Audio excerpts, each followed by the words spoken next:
LinkedIn is sort of at this in this particular webinar.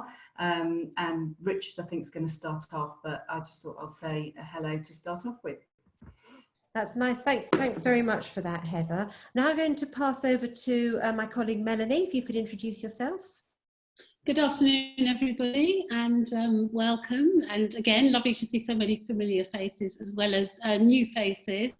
I'm one of the employment advisors, and I help people who are looking for work to find work, to help you with your CVs, with application forms, with thinking about where you're going to apply, who you're going to apply to, and then taking you further through that and saying, right, okay, let's look at interview skills and networking skills, which is what I'm going to be talking about today to you, and all of us are as this webinar progresses.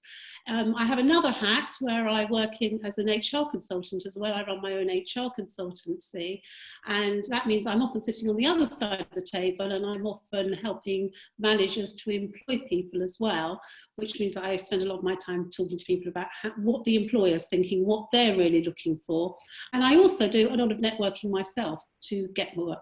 In fact, I've been in my own business for 10 years now, and every single piece of my work has come through networking, so I'll be telling you about it really from somebody who's actually done networking before as well. Thank you. And the last of my colleagues who's going to be participating occasionally this afternoon, if she's got anything else to add, is my colleague Yael. So she'll just say hello as well, just so you, if any faces come up who are talking, you'll recognise who we are. Yael, over to you. Sure. Hi everyone, good afternoon. My name is Yael. Hi, a few waves.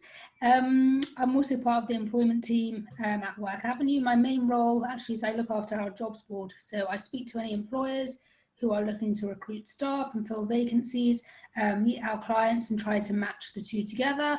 I also get involved in some of the other things that you've heard about already in terms of interview practice, workshops that we give on what other areas related to job searching as well. So nice to see you all.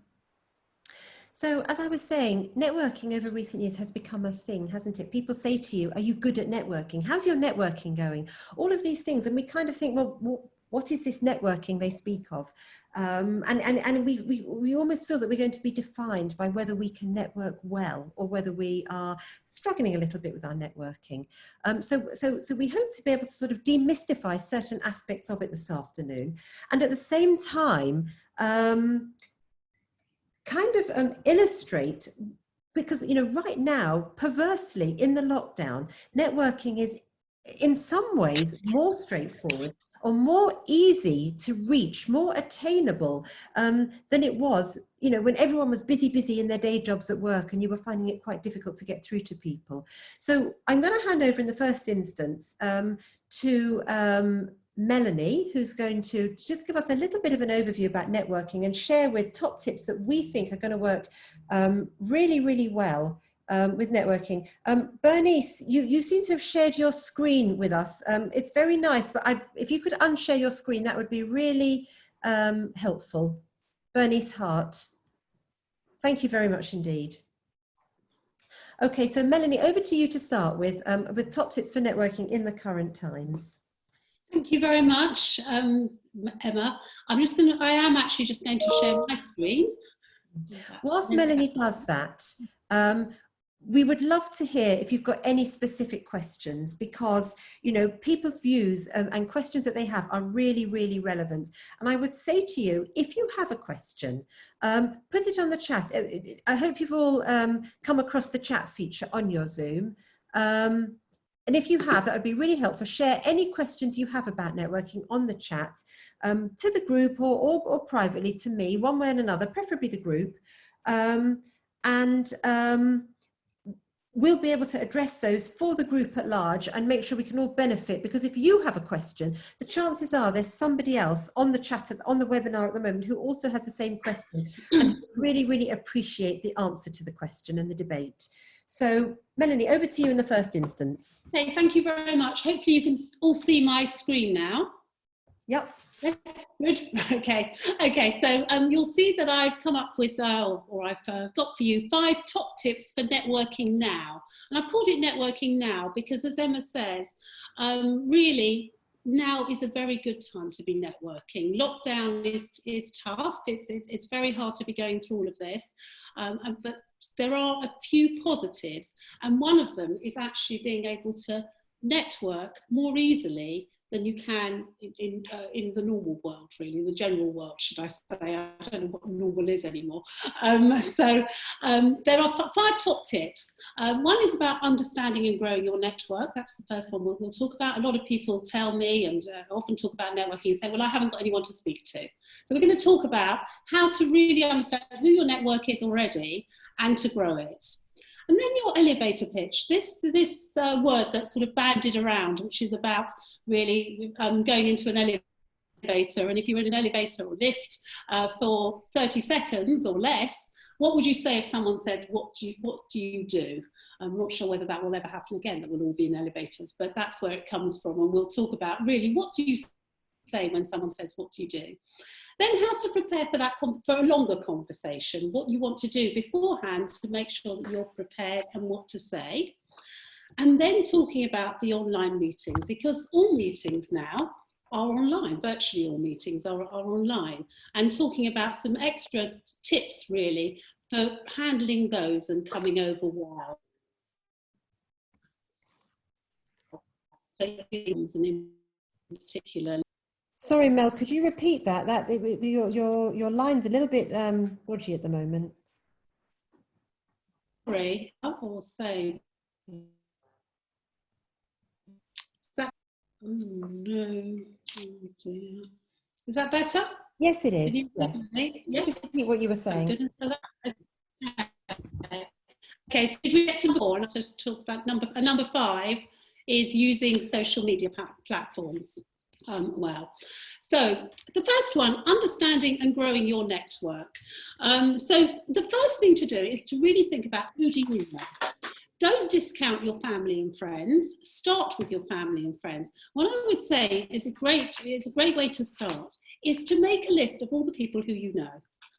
And just brainstorm it. Don't give it too much thought at that point. It's literally writing down a long list, and including that, family and friends, people you used to work with, people who perhaps you met at university, perhaps somebody who you've been on a course with, people you know through your school, your accountant, and just keep on challenging yourself to make that list as long as you possibly can. And then go back over that list and work out who might be able to help you and how. And we're going to talk about sort of how people can help you in different ways. But it's worth making that list in the first place and really thinking quite far and wide. And I think sometimes people think, oh, I haven't spoken to someone for a few years, not sure if I should get in touch with them.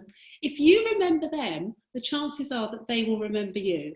And it's worth making that initial contact, which can be through LinkedIn, and we can talk a little bit later. Heather's going to be talking about LinkedIn and how to make that work for you. It can be sending a message through that. It can be through an initial phone call. It can be through an initial email. But it's worth getting in touch with lots of people because they may be able to help you. And also, don't think only the people who work within your sector can help you, because people know people, and that's what networking is all about. Now, when you start networking, when you continue networking, I'm guessing you're already doing some of it already. You'll need an elevator pitch, a good elevator pitch. Now, elevator pitch, don't get too hung up on the word.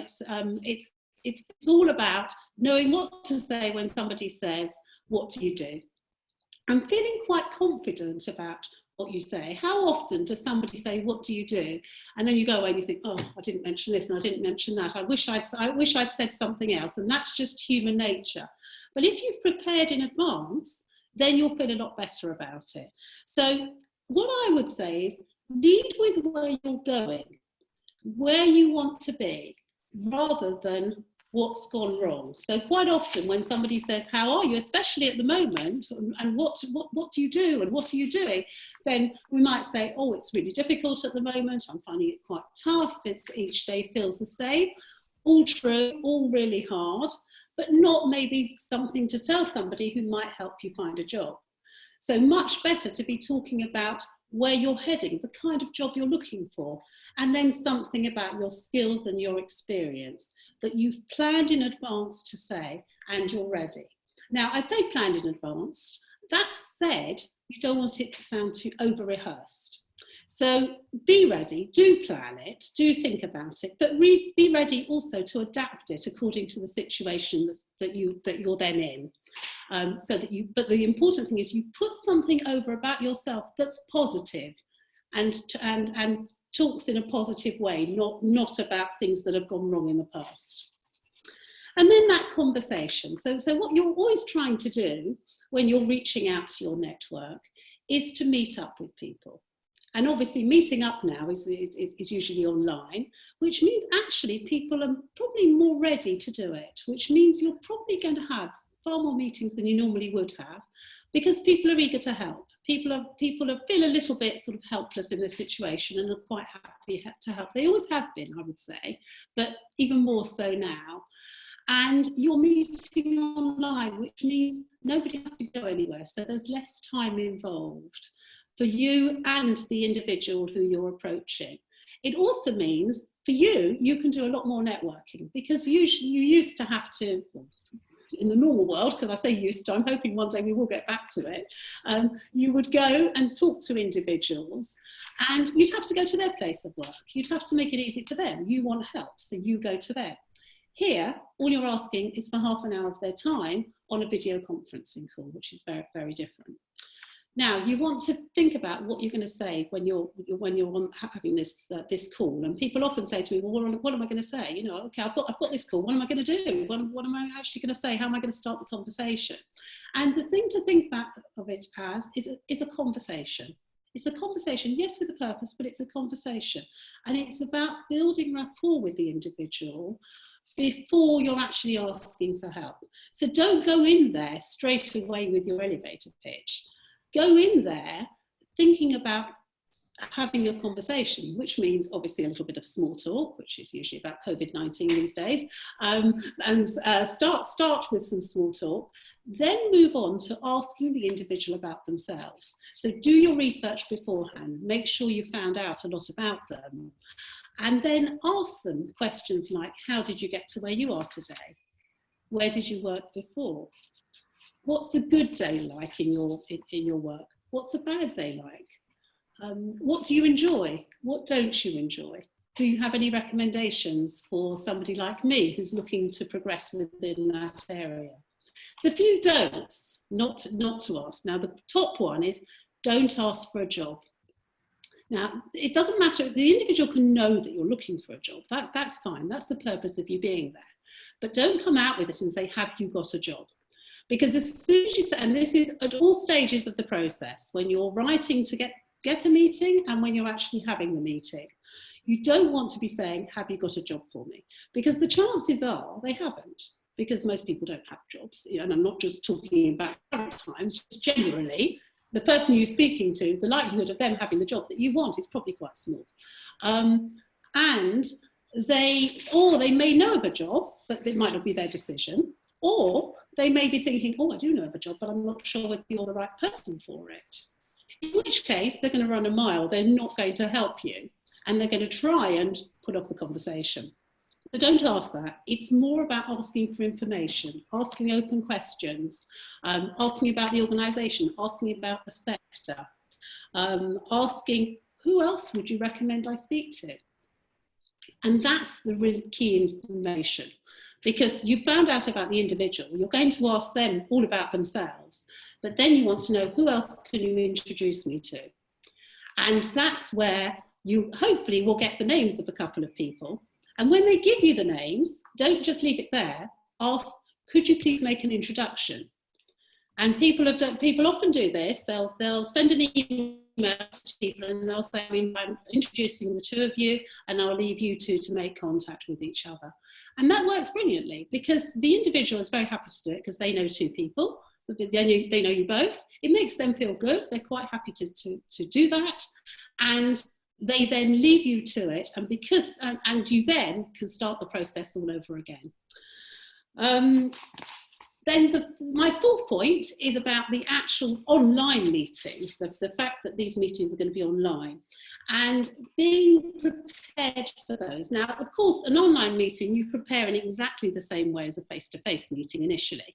So all the things that you would do about making yourself look presentable, of course, it's usually only the top half of you, although you're going to be a little bit careful if you get up in the middle of the meeting. Making yourself, but you've got to do a few more things. So obviously technology is the big one, and I almost had a blip just now, even though I have checked it and doubled and triple checked it, but you want to make sure the technology is right. Look at your background, look around you. So before we had this meeting, I had a few things on the table behind me. I've taken them away. Check what you've got up on your wall behind you. Check that it looks appropriate for the meeting. And also think about where your camera is. Eye contact is very important, as we all know, in the real world when you're talking to somebody. If you can develop that eye contact when you're talking to them online, you build up a rapport more quickly. And on my computer, the camera is at the top of the screen, and it often is. So I've actually got my computer on three big books here, to put it a little bit higher, so that it's a little bit easier for me to look at the camera. I know it's not as easy as in the real world, but tips like that can help you to do that. No need to overdress. It's a networking meeting rather than an interview. But don't go in your casual gear or your pajamas, or do be dressed professionally for where you're working. And most importantly, smile and make sure your personality comes through, because that's really important. Try not to look at yourself. Try and look at the camera rather than yourself. First of all, you'll be put off by looking at yourself, because we just are. That's human nature. But also, you want to develop eye contact with the person you're speaking to. Now, one of the beauties of an online meeting is that you can actually have your notes in front of you. So I've got my notes in front of me, and I'm sure on the odd occasion you've seen me look down at them, but you can't actually see them because they're in front of me and nobody can see. So that's one of the good things about an online meeting. And the final one is about using social media. So the biggest one is LinkedIn, which is the one that I tend to suggest as being a way of connecting with individuals, and also being able to connect with the people they're connected with. There's also Twitter. If you're somebody who tweets, it's a way of demonstrating yourself as a knowledgeable individual on a particular subject. There's Facebook, and a lot of them advertise jobs as well. So all worth thinking about. Those are my 5 top tips, and I'm going to now hand over to Heather. Well, before you do that, Mel, if you could unshare your screen in the first instance, because we have had a few questions. I just want to... oh, sorry, yes, okay. Get back to the main screen. Brilliant. Thank you very much. So the first was a very general question that somebody asked, will we be sharing the slides afterwards?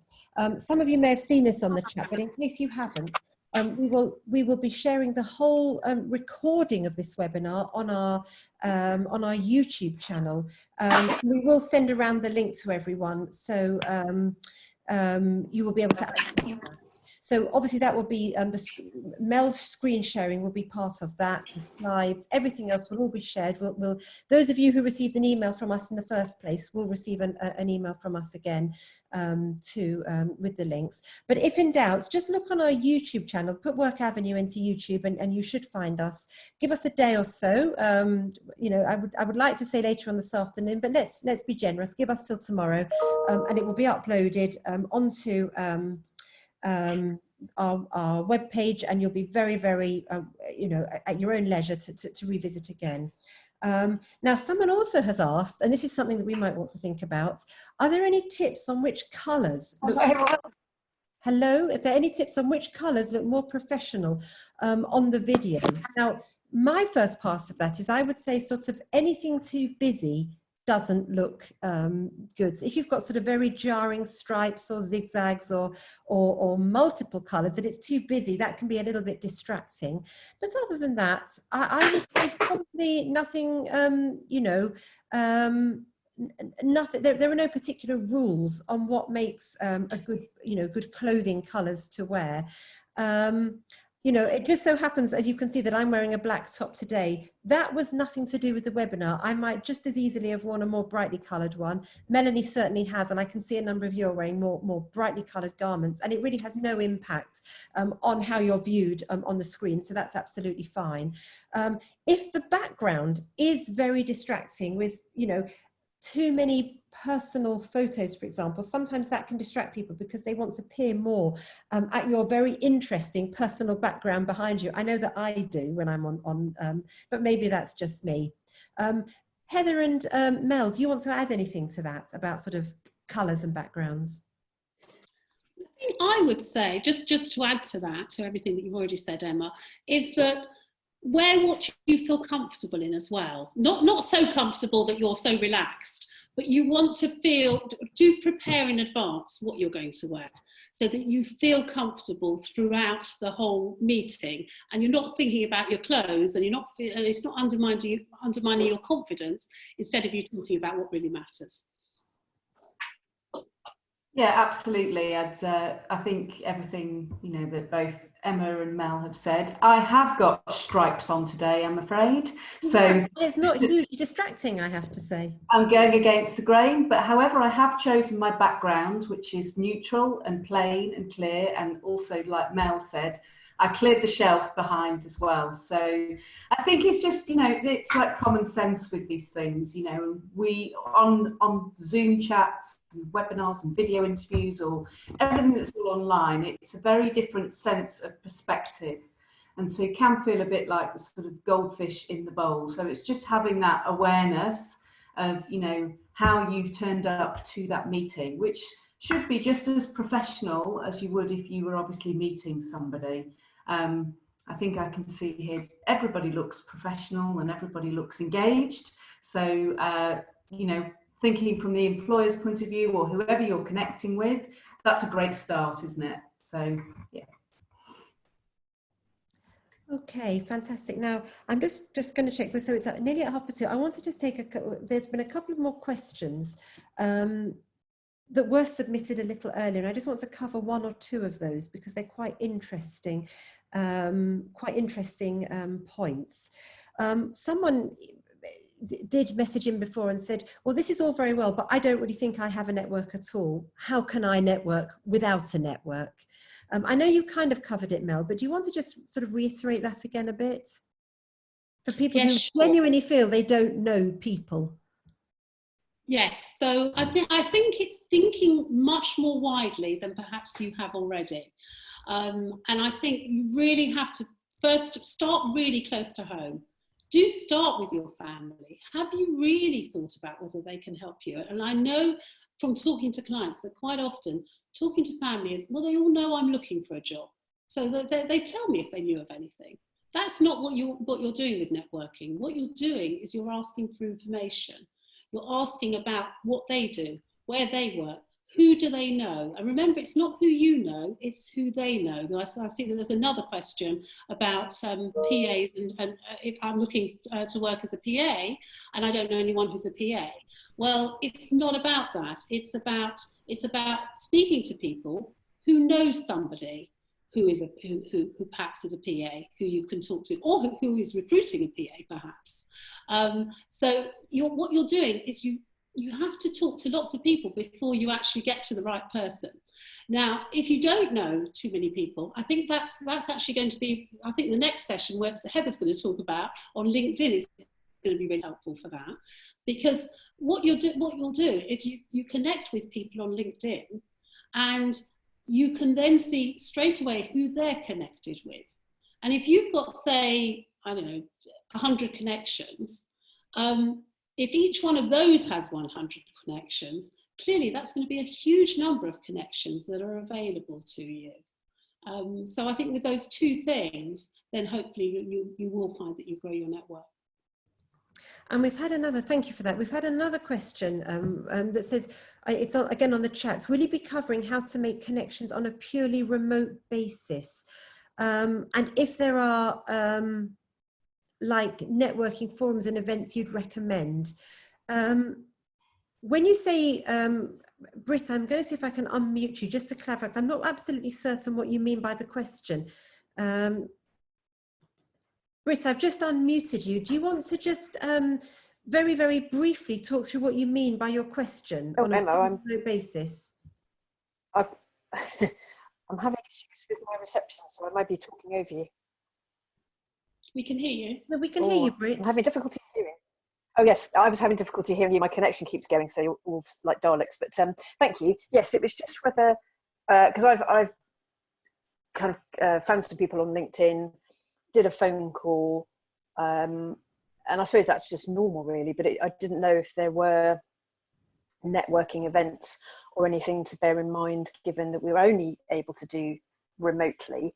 I have to confess, I did a call. I didn't want to do a Zoom call. I'm bored of them. I don't like them, and particularly because the reception's an issue actually. And I know with the overuse, for me, it just telephone feels simpler and it doesn't have these connectivity issues. But that might just be my phone and my Wi-Fi. So yeah, it was just whether there were any actual networking events that you would suggest people join at the moment, given the situation. Thank you. Does that make sense? Do you mean like specific networking events as opposed to that's what? Yeah, you or just okay. Well, yeah. I mean, you may be doing some. I don't know because we had one, but just generally, if there were those kind of events, given it's much more complicated if there are a number of people on them, how would did you have any recommendations for how to handle that situation as opposed to an in real life networking event, which you've brilliantly covered before?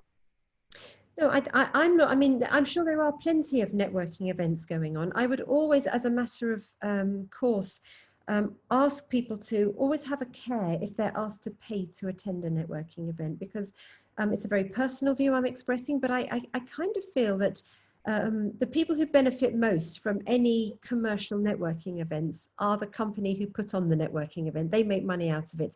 And for everyone else, I kind of sometimes feel there's not an awful lot to be gained, but people might have different experiences to that. If there are those events going on at the moment, they will obviously be via Zoom at the moment, because nothing is happening in any other type of way. So if you were attending, for example, if you're a member of any networking events before, I'm sure they've emailed you now to let you know if they're going on.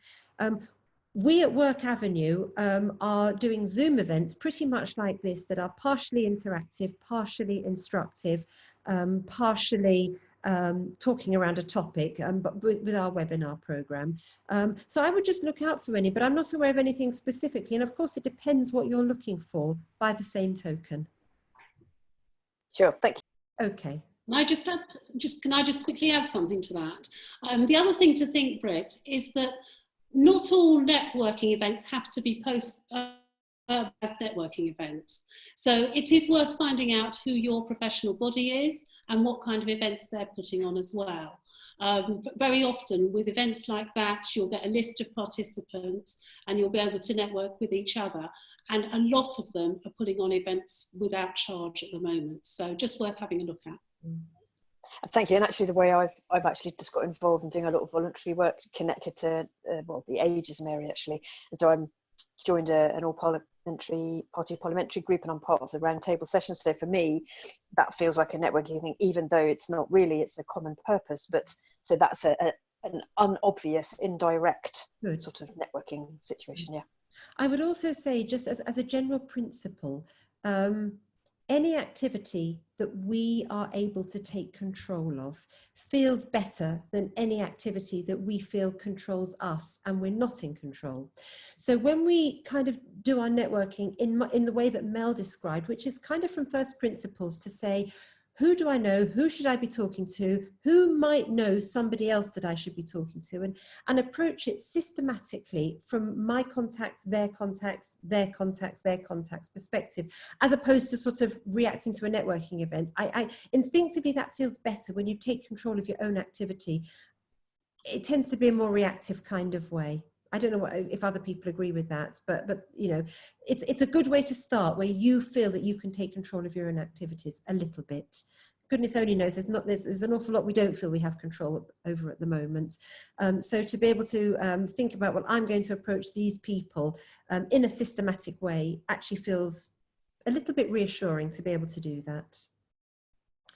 Okay, I'm conscious of time. I want to make sure we give enough time to LinkedIn, which is obviously a critical part of networking at the moment. And for that, I'm going to hand over to my colleague Heather, who introduced herself earlier, who's going to hopefully share her screen any second now and talk us through some of sort of principles of LinkedIn and very specifically how to use it now as well. Heather, over to you. Thanks. Thanks, Emma. That's great. So as mentioned, I'm going to focus on LinkedIn and how to use it effectively. It's very much sort of, you know, from the perspectives of that you're sort of familiar with it. I'm going to sort of imagine that kind of everyone's certainly heard of LinkedIn. And I'm probably quite sure that some of you use it very regularly, but there may be some people that are also just starting out or simply refreshing themselves. So just to clarify, because I think sometimes there can be confusion about LinkedIn, and there are so many social media platforms at the moment.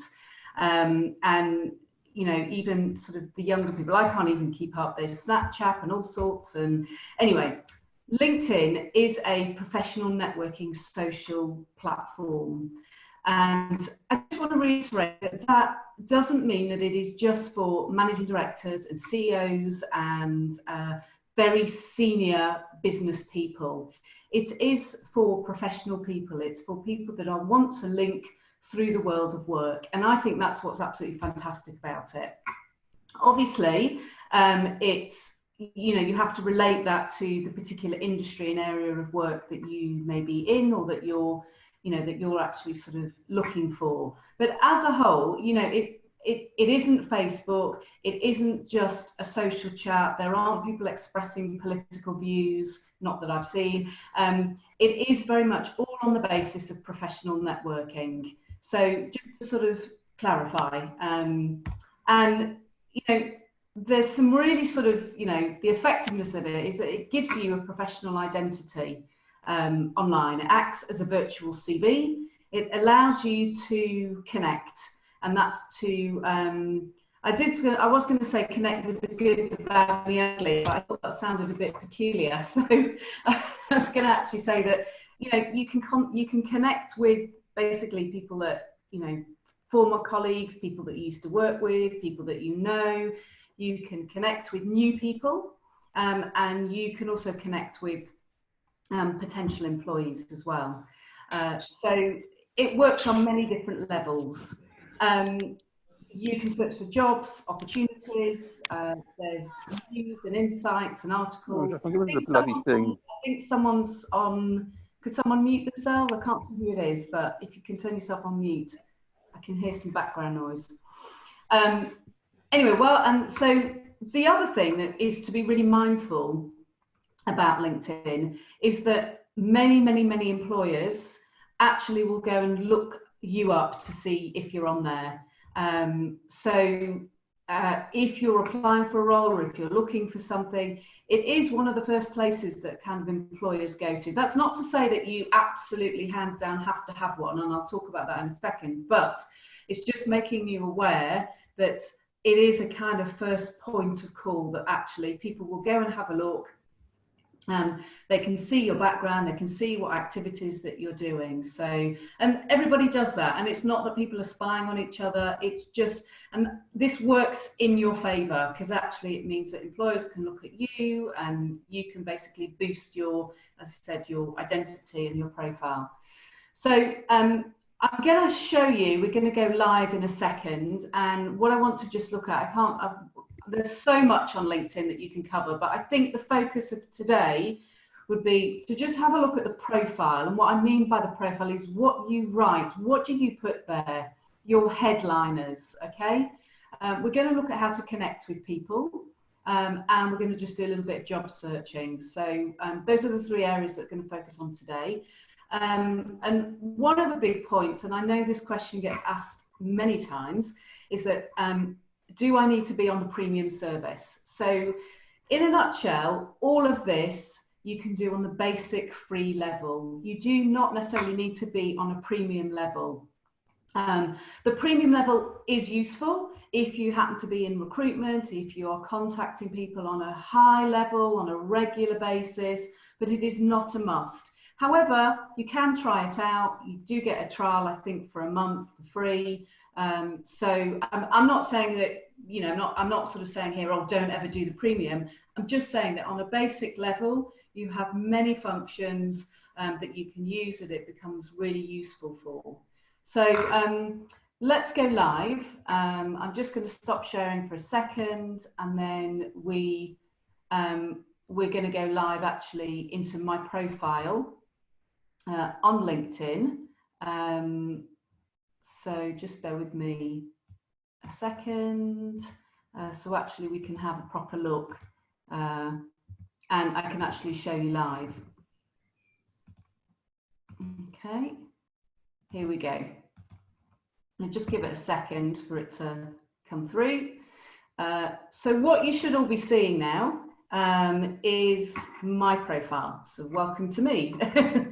So I want to talk just a little bit about this, what we call a headline. And I think everyone mulls over this. They really do. Whether you, you know, are very experienced, sitting here with 20 years experience in your field, whether you just got a few years experience, whether you're a student or a graduate. Okay, what on earth do we put here? So in a nutshell, you can kind of put anything you want, but the idea of it is that it's giving somebody that snapshot. So it should really include a job title, okay? But there are lots of variations on that. You know, there are things that you can put like, you know, aspiring web developer, champion for youth and mental health, freelance graphic designer. Mine is quite different. I have a portfolio career in terms of that I work over a few different, over 2 different companies. I work with Work Avenue and I work for university. So my profile covers different areas and aspects so that an employer or somebody looking me up can clearly see I'm a careers advisor, I'm into employability, I'm covered my sectors, HE and the employment charity sector. I've got a focus on neurodiversity and creative careers. So I'm putting in a really, in just sort of 5 different sections really quickly what I'm about. And this is the whole idea around the actual profile. So even if you're a student, it's probably not best just to put just a student. You can put aspiring, whatever it might be, finance or trading person or accountant. There are different ways that you can sort of play around with that. But Heather, leaving it blank. Heather, whilst you're talking, we've had a couple of questions in, so just I'd like to address them now because obviously they were on people's minds as we asked. One person has asked, you know, should you put your link? Should you put your volunteering on your LinkedIn profile? What do you think? I think that if you've got volunteer work, then definitely it is relevant to add to a profile, absolutely, and onto LinkedIn. You know, the LinkedIn profile really is very, very similar to your CV. So it should include all the things that are relevant. Really important to actually, you know, make sure that it's covered off there. And if you've got it on your CV, then absolutely, you know, why not have that on your LinkedIn? As long as it's obviously relevant, and if it's relevant to the area that you're looking for work, you know, why not? Is there any other questions that relate to, or anything else that somebody wanted me to answer? Yeah, Shall I carry on? A couple of questions that have come in as well. Pamela has asked, how do you change the background? I'm not, I think she means the images. There's a place on the, I think she probably means the image, because on yours we can see your headshot and then a background behind you. And I think that's what Pamela might be referring to. Sure, I'll answer that really quickly. So we've got here an edit button. I think it's possibly there. I don't know, it's not doing it at the moment, but you will go into LinkedIn. It's very intuitive, to be honest, and you can basically, here we go. So I don't know if everybody can see that, but Yes, there's little sort of pen mark, yeah, and you can add an edit with it. I don't want the session for me to spend too long on sort of, you know, how to set it up and how to go in, but I'm obviously happy to speak to people individually, you know, one-to-one if you want to contact me and sort of take you through some of the very I'll basic mention that at the end, I think, Heather. That's a good point. Yeah. Yeah. Otherwise, we could sit here all day and I could just tell you about images and all sorts. So, so in terms of, so yes, add volunteer experience. Yes, you can put images and change them and all that sort of thing. But most importantly, absolutely include a photo of yourself, something professional, not with you, you know, with a professional photo. A headshot is really good. So that's the profile bit. We've also got an about you section, and I'm not going to spend a huge amount on this, but I will just say that this also mirrors what's on your CV. So where you have on a CV, you have profile or about me, sometimes it's called. Generally, we like to call it, you know, personal profile. So you can look at that on your CV, and if you don't have one, we can work with you on that. And you can tailor that to your LinkedIn profile. I think the one point to kind of bear in mind with LinkedIn is it's very different than a piece of paper in front of you, or even if someone's opening a PDF of your CV. People, employers or individuals look at LinkedIn and look at a profile very, very quickly. And you'll notice yourself, you've probably scanned this within 2 seconds. You're probably already bored of reading my 1 line or 2 lines already. So it's thinking about it in a kind of short, punchy sort of way. It's very sort of like, it's much more, it's not, shouldn't be sort of too lengthy. Obviously people do, that's not to say that you shouldn't, but it's much more immediate. When you open it and you look at LinkedIn and you look at a page, it's right there in front of you and you read it really quickly. And remember, you're scrolling and scanning and doing things, so you tend to move around LinkedIn very quickly. So that's just something to sort of bear in mind. So are there any other questions before I move on to connections? There are, very, very quickly, and obviously we'll give very, very brief answers to this because I know there's a lot to get through. Gilly has asked, she can see the learning icon on your LinkedIn screen. Can you advise how to make this visible? Sorry, can we repeat that? The learning Icon, she says. I'm not sure where she can see that. Gilly, I'm going to find you to unmute you because I don't. Bear with me 1 second. Gilly, you're unmuted now if you want to ask a question. Yes. Hi, Heather. Hi, everyone. On your screen, along the very top bar where it's got home and network, in the far right, there's a little icon that says learning beside work. And I was looking for that myself yesterday and I couldn't find it. I just don't know how you make it appear. Can you advise on that? That's a very good question. Something new for me. It should be there. It could possibly be linked to some of the courses and training, because LinkedIn offers all sorts of different courses and training. And I think I think I've signed up to it previously and maybe looked at a few. That sounds quite plausible, actually. Yeah, so I would suggest it's a bit of a play around with it. Obviously, I'm happy to chat sort of separately offline. Okay, I'll send you an email about it. Great, so thank you. But yeah, I think it's linked to that, and there must be a way to turn it on. Brilliant. Great. I'm going to mute you again, Gilly. Sorry to be rude. No problem. Rosalind has asked, how will someone feel they can approach me if my profile looks as though I'm fully occupied? I was told in a recent interview that they wondered how I found time for everything. And I think this basically goes back to the points you were saying, Heather, about keeping it simple, keeping it focused, not overcomplicating anything, much as you would do with a CV, actually. You don't necessarily have to put everything in. It just has to be clear, easy to follow, and I would say consistent and tell a story. Would you agree with that? Absolutely, thanks Emma, that's very succinct. I want to keep it succinct. I'm conscious there's a lot to get through. We have 10 minutes. Fine, okay, I shall move it along quickly. Okay. Yes. I am seeing other questions coming in on the chat. We'll at the end we'll talk about how to follow up if you have other questions. Heather, take us through some of the sort of the networking and the job side of things. Okay, so I'll go through connections really quickly.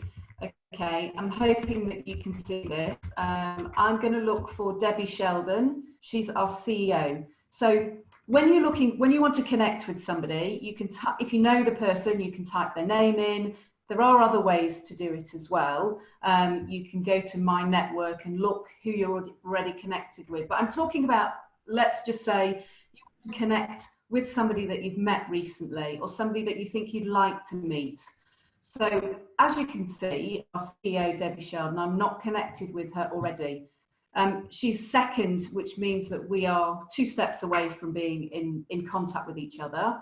But most importantly, what I wanted to show you here is that most people should offer this button for you to connect with. And you can click on that and you can send them a very short personal message. I'm just going to put great to meet you, but obviously I might put something else along that as well. You can send that invitation and that has now gone. So in terms of the networking and sort of making it kind of, I just sort of want to obviously relate to the whole topic of what we're talking about in terms of networking. This is where LinkedIn really does come into its own. You can find people and connect with them. And as Mel said, it isn't just about contacting somebody saying, oh, hi, do you have any jobs? You know, or are you hiring at the moment? It's a conversation. It's basically, what would you say to that person if you had met them in a coffee shop and had a minute to talk to them? You know, you might ask them, oh, I'm really interested in your background. How did you get into the industry? Or you might send them, or maybe you know them, maybe you're connecting with them because it's through somebody else. So you could also say, we've got a mutual connection. I can see you've got an interesting background. I've also worked for the same company that you did 5 years ago. It would be great to connect. So it's sort of simple language and things like that basically build up the connections. All these connections, in theory, really should take you on a journey. And that journey is whether that's getting you into employment, getting you into work, maybe it's actually, you know, starting a business, boosting your business. That's the sort of, I'm saying a journey because that's obviously your ultimate goal is to, you know, reinvent yourself or get back into employment or find a role. And all these elements, you know, the networking, the LinkedIn, all make up, it's like all the ingredients in a cake, basically. And so I guess I'm sort of talking about that because it's not just looking at it as going, right, I need a job, how am I going to ask for that? So that's, I just want to emphasize the sort of, you know, the way to connect. So I'll move on because I mean, I could spend longer on it, but we're kind of sort of running a bit out of time. There's one also, I'll make one other sort of suggestion about your network, which is a fantastic thing to do. You can use this as your database. So if you have 500 connections already, and even if you have 50, you can download your connections into an Excel spreadsheet. And I'm using this tip because one of our clients at Work Avenue recommended this in one of our sessions, and it's fantastic, and I've recommended it to others. You can download, and I'll talk you through it in a second, download all your contacts, put them into an Excel spreadsheet, and literally work off that spreadsheet. So you can separate them into like, right, here's my top 5 people of really useful contacts who I think perhaps maybe could offer some insight into the next opportunity that I'm looking for. And here are the 10 that are great people I'm connected with, but are of no use whatsoever, but I'm happy I'm connected with them. And literally use it as a working database. So something to consider. I mean, you know, we do all know looking for work is a full-time job. So we can, you know, sort of using it as a spreadsheet and looking at it may take a bit of time, but is really worthwhile. The way to do it is you would go to me and you would go to settings and privacy. And within here, we have how LinkedIn uses your data. You can get a copy of your data. And if you click on this, hopefully I'm not going too fast, asks you to download everything, or it gives you an option. And if you click on connections and do request archive, it will basically send you an email. It takes 5 or 10 minutes and you can download all your contacts. I don't want to show you how to do it specifically, and I don't want to show you sort of, because obviously I've got private information on there of my contacts, but it does actually give you the name, the company, the position, and what is really interesting is it actually tells you the date that you connected with that person. So if you've had a bit of a mind sort of lapse and thought, I've no idea how I connected with this person and what that person, how they're relevant, you can see, oh, I connected with them 5 years ago, 10 years ago, and refresh yourself. So I think it's a fantastic, useful top tip that we actually got from one of our clients. So I wanted to share that with everybody. So I'm going to go really quickly just to job searching, and I know we're running out of time and there's probably a few questions, but you know, I can do a session itself just on job searching, but you can put anything into the search here.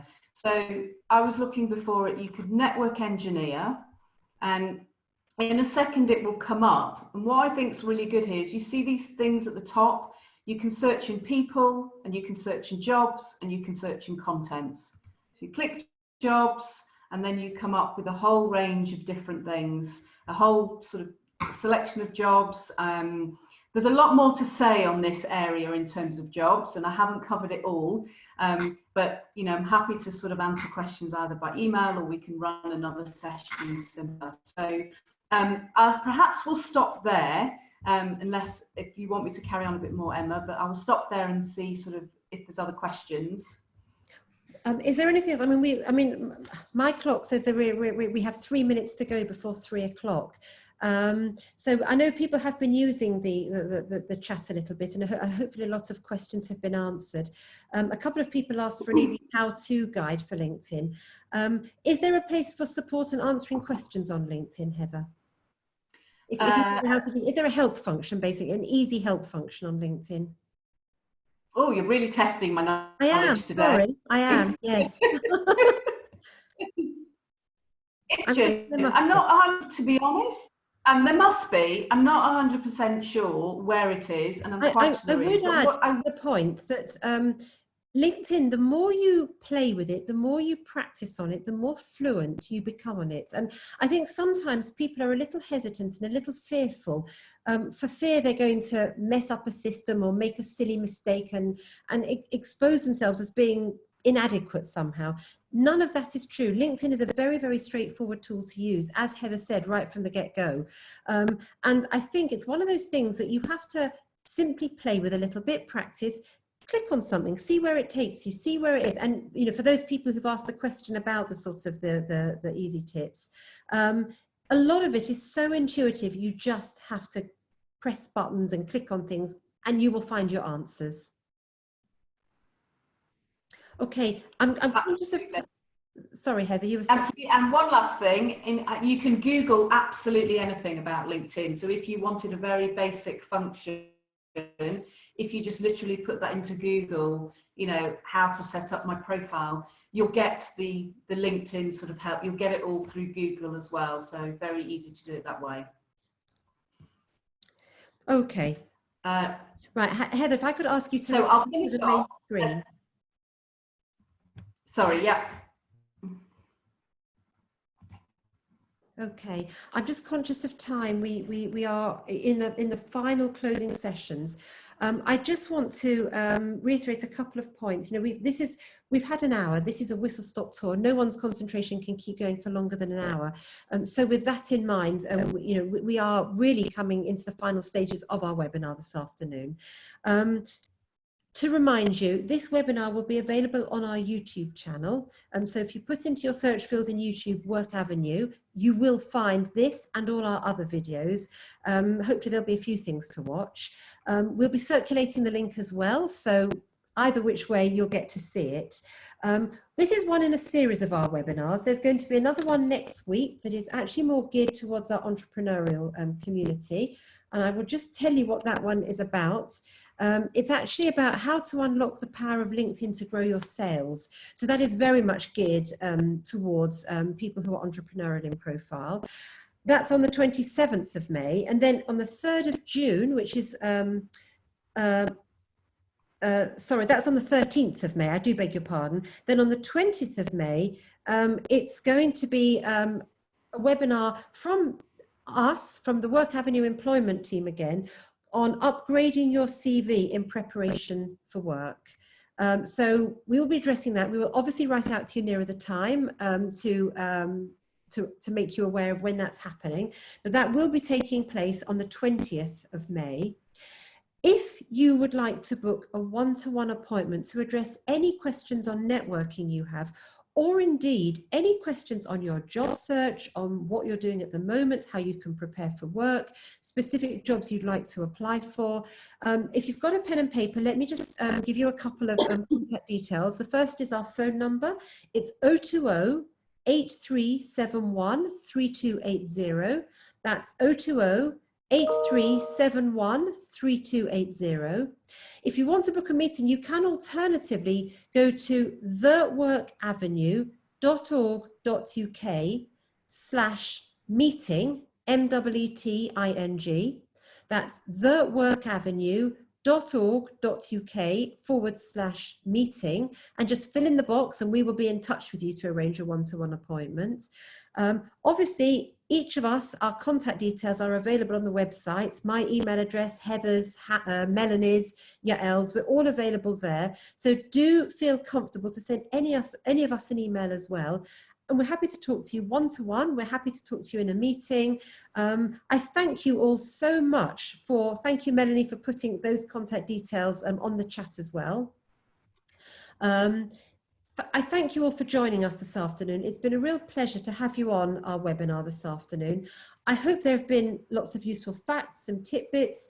Above all else, it's been really, really great to network with you all, to connect with you all, to see your faces, to know that you're still part of our world in Work Avenue and that we in Work Avenue are still part of your world in these challenging times. We want to keep it that way, so please do keep in touch with us. Don't be strangers to us. That's the most important. The more you talk to us, the easier it is for us also to engage back with you as well.